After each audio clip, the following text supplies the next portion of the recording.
We are continuing our rookie quarterback film session with Bo Nix. Once again, we are doing third down plays in the fourth quarter where there was a blitz. All right, we got quite a bit, so we're going to move ahead. I feel like, never mind, whatever. Anyway, looks like we got 5 potentially. So we get assimilated pressure. Top of the drop, I'm not even sure what the down and distance is. But we got someone in the flat open. You got Sutton breaking across, still near 2 defenders. And then these two look like they're about to break inside. Haven't really saw their route yet. So Bo Nix delivers it to the flat. Let's go back and let that play through. Looks like they didn't pick it up. Looked like they was just short. So the blitz the pocket's fine. Didn't really affect them. I think he just went with the open guy, tried to get him on timing so that he could turn around and get up the field. But see now, these are the things I'm talking about, and I know we just in a world where people think everything is hate, but it's just the facts.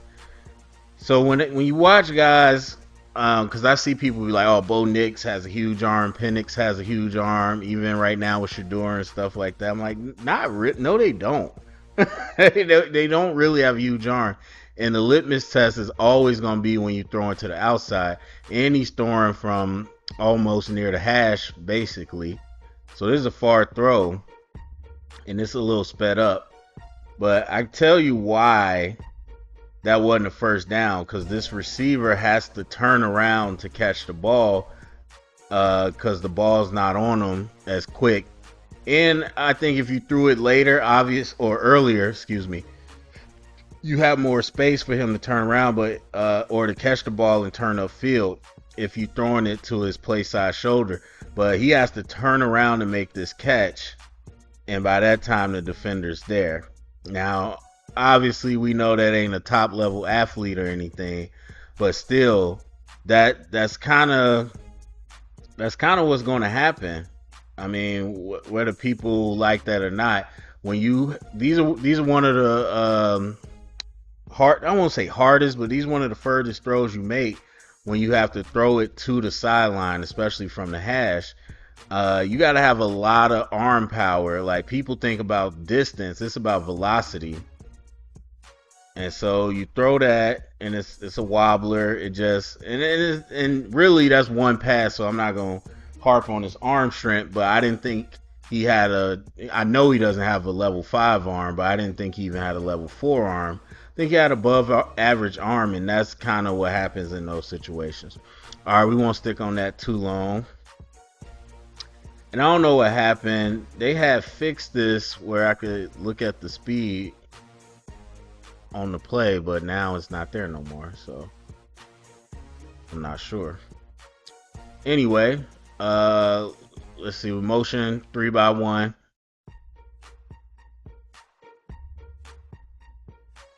Looks like they make a change. And this is still against Seattle. I didn't see how many they end up bringing. It looks like he converted. Yeah, it was 3rd and 3. So it looks like they converted. Throwing while getting hit. Tough throw. We know this motion took a little while. So let's just watch it one more time from the sideline angle.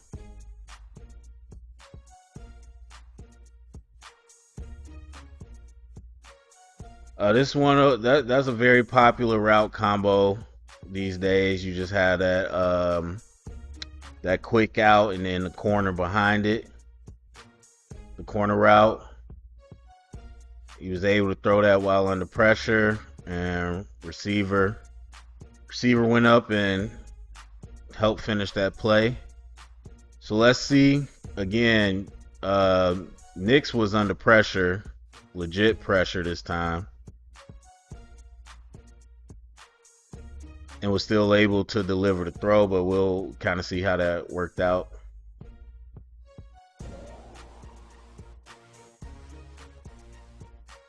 Oh yeah, I keep forgetting. So anyway, changing the protection, getting an extra blocker in there.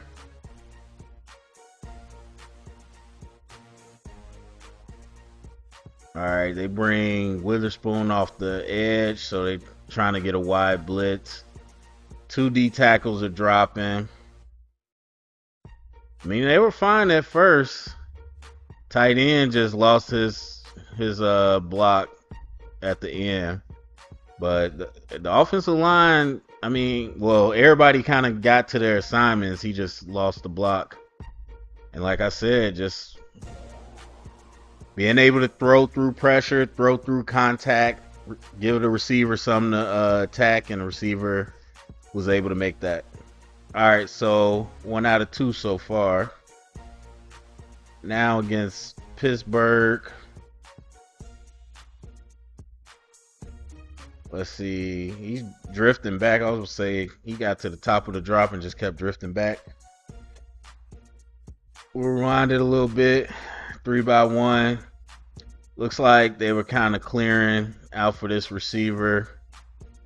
But we got 2 crossers going that way too. All right, incomplete pass. I can't. It looked like it was kind of 3rd and long. I'm not sure. But anyway, let's go through that one more time. All right, let's get to the end zone.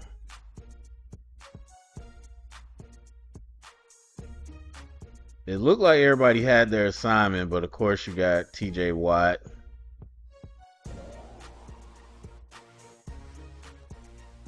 All right, they passed that off. Not super cleanly. That might have been a problem, but everything's fine. I mean, TJ is pushing the pocket. And I was talking about this. Well, I won't. This is not really a good example. I do think here you just kind of see that trash, and so you probably don't want to step up into the pocket. I do think this is an example sometimes where quarterbacks will sit back and leave themselves as a target instead of stepping up. Now, could he step that way and all that? Yeah, but I think to me, these are one of those times where the pocket is condensing. So stepping up doesn't look as good as kind of hanging back and making a throw.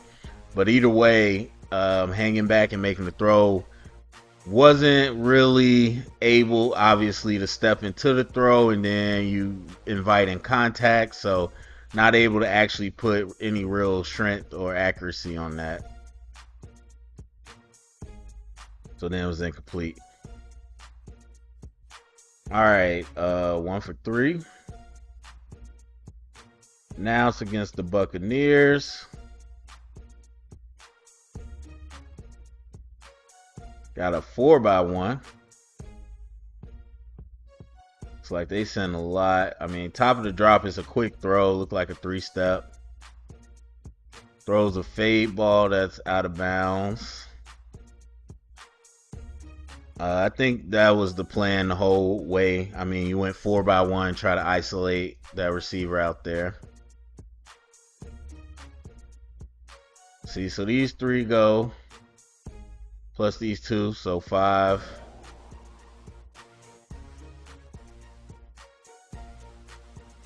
I mean, not really super effective. He's able to make the throw before any contact. Obviously, he has to speed it up a little bit, but it's just a fade ball. And honestly, that's just good play by the defender. That's really nothing against Sutton or Nix. The defender just played it to where he was able to push his momentum out of bounds, and as you know, we don't got the force out anymore. So incomplete pass, 3-by-1, or not the. So this is an empty, so 3-by-2. I'm not sure why they just let that guy loose at the end, but we'll check it out eventually. I mean, quick throw again. I don't know if this was supposed to be a screen or what. Maybe it's just a quick slant. All right, let's see it from the end zone. It's gonna be a little sped up. Me chip releasing. He should be here. 63. He leaves him unblocked. That's a blown assignment. So wide open. Obviously speeds it up. And the ball ends up a little high. But again, you drifting back, throwing off your back foot. Like, you give... We'll go to the sideline view. Let's see. Because typically in that situation, yeah, you give you more of a jump ball. But really on the slant, you want to lead them to open space. Because this is going to get vacated. And that's when he's ready to throw the slant. Now, he's a little late, so really you can't really lead him. I understand that. So, I think Nix is just putting the ball in a spot where it's less dangerous. Obviously, he didn't know if the defender was going to be able to make a play on that or not. So instead of leading him, kind of put it up. But he's also throwing off his back foot. And it is behind him now that I can see that. Yeah, it's just tough. It's just tough to be accurate when you're throwing off your back foot and drifting back. But blown assignment by the offensive line, so, you know, that is what it is. All right, I think that was 1 for 4. 2x2, double motion. No pressure in the pocket. Looks like 3rd and 4, 3rd and 3. So short distance to go. Clean pocket where you could make a throw. It was almost there. It was incomplete. Let me see.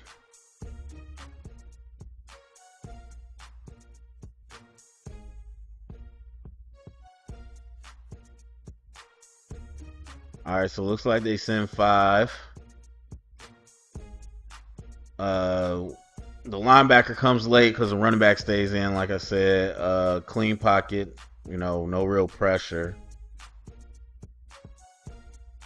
I mean, it's hard to see from this angle.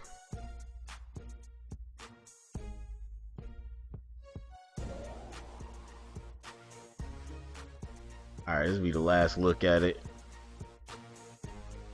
Like I said, short pass, really just a couple step drop. I don't know. It's hard to tell, but it looked like the receiver might just drop that one.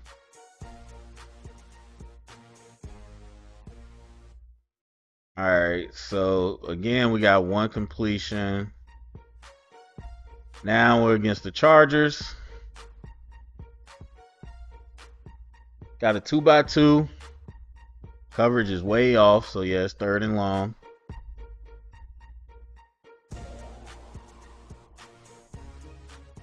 All right, so they play a rally to the ball type of coverage.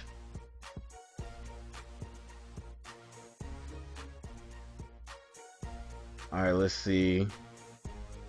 Top of the drop again, really quick drop. Obviously, you got Sutton kind of on the hitch. We got an in-breaking route. Not sure what's happening up here.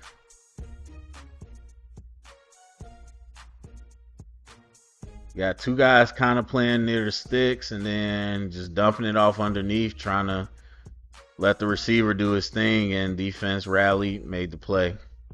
All right, so let's check it from the end zone really quick.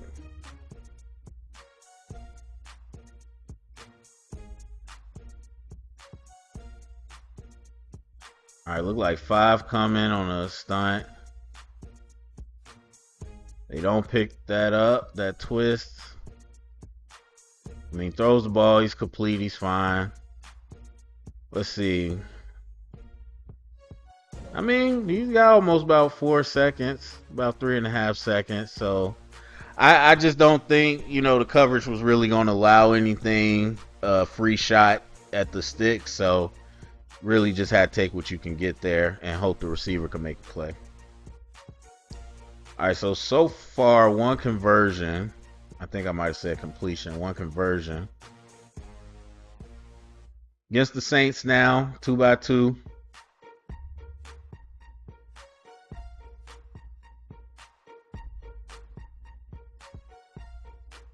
I think he might have gained, he gained like 2 yards, so not a sack. Let's see what's happening downfield. I was paying more attention to the blitz. All right, top of the drop, in phase. You could get him the ball, but obviously he's got somebody near him, 2 defenders near him. I mean, nothing really open there. So we'll go to the end zone. And that happens so much more often than fans give people credit for. Like, just because you can't see downfield doesn't mean that the quarterback's just missing somebody. All right, so they're doing a little stunt, all these things too. They pick it up pretty well. Tried his best to get something out of the play. Like I said, it was nothing really open. All right, still one conversion. Now it's the Panthers. Some teams' camera quality is better than others. I'm not sure why. All right, looks like they had defensive back blitz. Took him off his spot.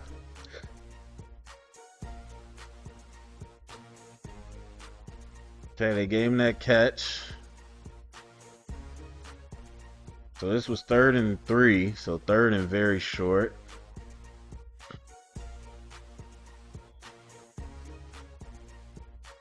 All right, so they had the guy coming over on the protection. I mean, top of the drop, even without the blitz, like, these routes haven't fully developed yet. I'm guessing it could have been right here. No, he's running upfield. So we got 2 guys probably gonna curl here, one dragging across the middle and one on a wheel route.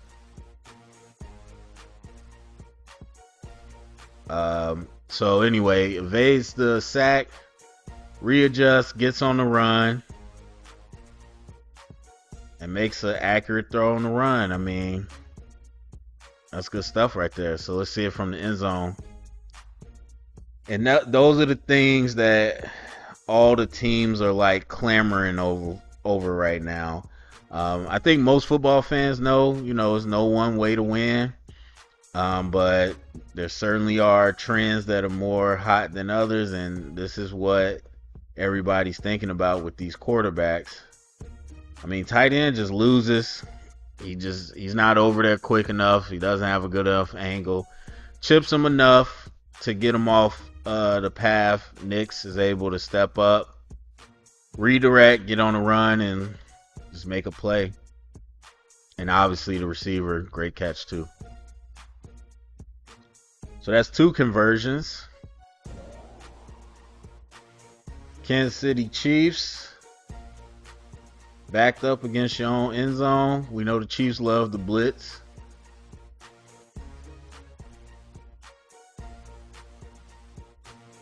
And they get a free blitzer too. He just puts it up there, incomplete. I mean, yeah, there's nothing. There's not much to say there. Let's look at it from the end zone, what happened.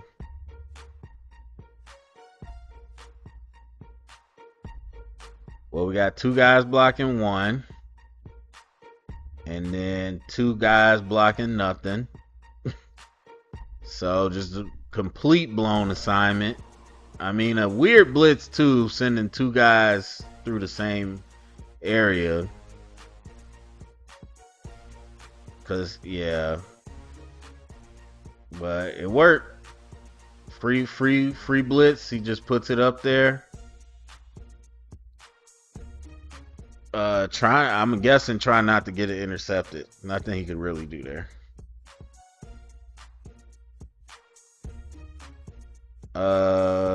Okay. That doesn't count. Oh, we got a lot more. Okay, let's pick this up.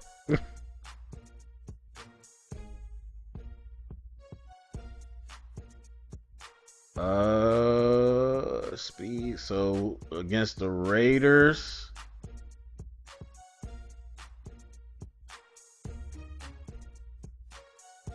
Motion into a 3x1. Sprint out. Quick pass. Easy money. Looks like it was third and really short. If they did blitz, it didn't really matter.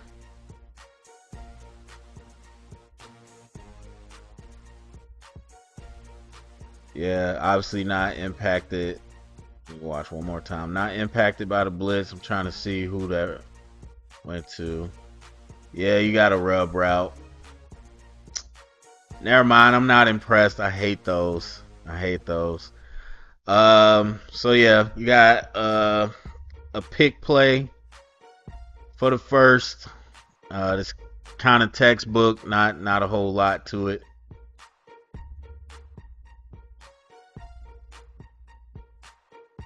All right, there you go.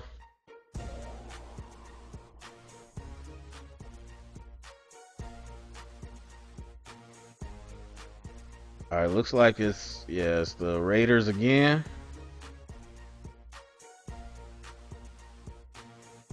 Empty set. Looks like it's the same drive.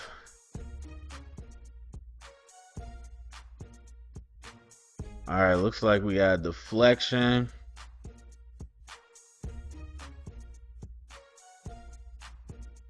Yeah.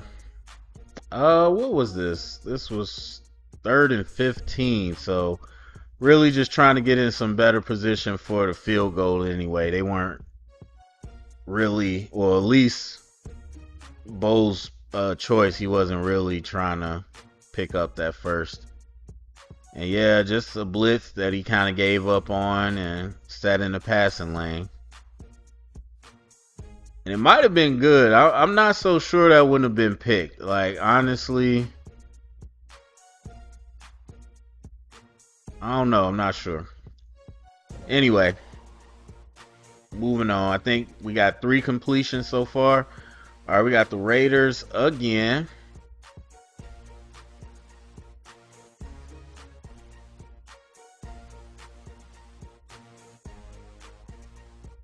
Looks like I couldn't see what that was. I think it was a 2x2.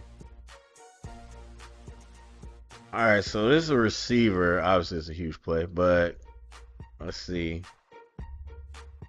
Yeah, no, they got a receiver lined up in the backfield.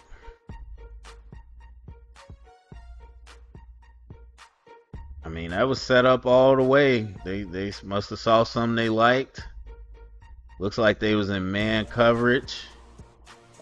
So we had a man blitz. I don't know if 41 was spying or what. Either way, great play call. Put the receiver at running back and then just release him out the backfield because nobody was covering them. All right, just real quick from the end zone. We have 4. I don't even know if it was a blitz. It was 5 now. Oh, Crosby was getting chipped. That's what that was. All right, so they sent 5. Yeah, just blown assignment, or maybe they called him in a spy. Not sure. Obviously, easy dump off to the receiver. I think we could all agree with that. All right, against the Browns. 3rd and 2. A lot of 3rd and shorts, which is what you want. 2x2. Quick out. Let's see. They're in the triangle, so it looks like man 1 off man coverage. Easy matchup. Good choice. Easy throw. I'll look at the end zone just for the heck of it. I didn't even see what type of blitz they sent. Just a regular 5-man. Now, yeah, we on the other hash just in case. We're going to talk about the outside throw to the sideline. It's on the other hash. Just want to double check. All right, Browns again. It's 3rd and 6. All right, these are the last two.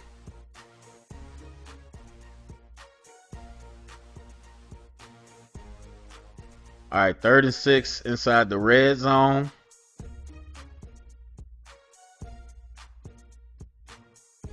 Motion to a 2x2.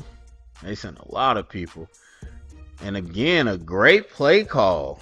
They ran just a quick smoke screen off this blitz. I guess Sean Payton had a real good indication on when they was blitzing. That's 2 plays that, and really against the Raiders, we saw in that sprint out too. Just plays that absolutely killed the blitz. Yeah, because they sent nobody over here, and they just sent as many people up the middle.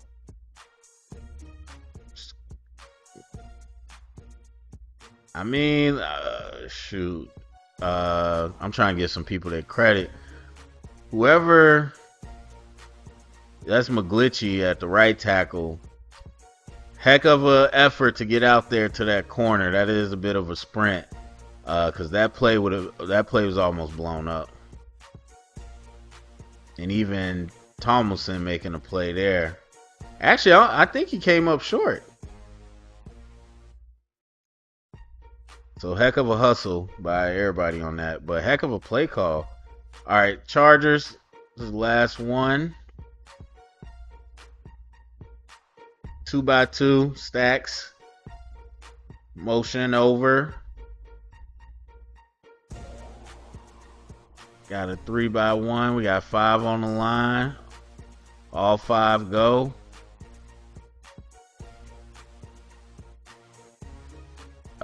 What is this? It looks way short. 3rd and 8. So yeah, that's short. I don't know if this was a design rollout or, I mean, he took off. And there's a flood concept coming too. Yeah, I think it was a play action. It was meant to go there, but obviously they having issues on the edge, so it bubbled wider than you wanted it to.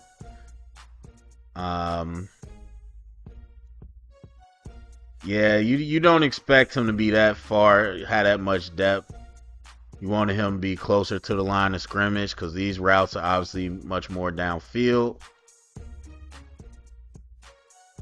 Yeah, once you get to the sideline, I mean, he didn't really have much choice. Just had to kind of dump it down and get what you can get. So we saw the tight end struggle with Bosa. And that's what's Bosa's job. Keep it wide. I mean, McGlinchey too. Because if he would have controlled his man instead of letting him upfield, then Nix could have stepped up here. But since he's there, he had no choice but to go as wide as possible. Yeah, that was incomplete. I mean, so what was it? 3 conversions. I mean, look, I thought overall. Well, no, I won't say everybody was on par. Caleb did not do well, whether it was the offensive line or not. Jaden Daniels did pretty well outside a handful of plays. And Nix, I mean, I thought he handled himself well. Like, he didn't panic or like completely lose himself, but I do think, you know, there's just some things you just got to get a little more polished at, get a little more comfortable climbing that pocket. But you saw a mix of things here where You had offensive line blow assignments. You saw Bo make some plays to, or at least create in the backfield to extend the play and make a play or save a play. And you saw some great play calling. So you got a nice mixed bag here with Bo Nix, but I don't think he panicked or anything. I thought he handled it well. Like I said, I mean, early in there we saw him change the protection. Just a lot of good things. And I think especially with a guy like Sean Payton, they're going to be able to add to all this year. Now, I'm not going to sit here. I'm not like the biggest Bo Nix believer out there. I think he has a certain ceiling, but I think they'll do good. I'm not one of these people that kind of bet. And honestly, it's not all Knicks. It's the receiving core as well. For the longest time, Denver, their receiving core just did not put anything on field I believed in. And not to say the Suns not good, but they reminded me of us with the Bears, like just not a lot of separation. And so we'll see what happens this year. But either way, the point was I thought Knicks did a pretty good job. So go down, comment section, let me know what you think. Share it around, get the convo started. Thumbs up, subscribe, and check out the next episode.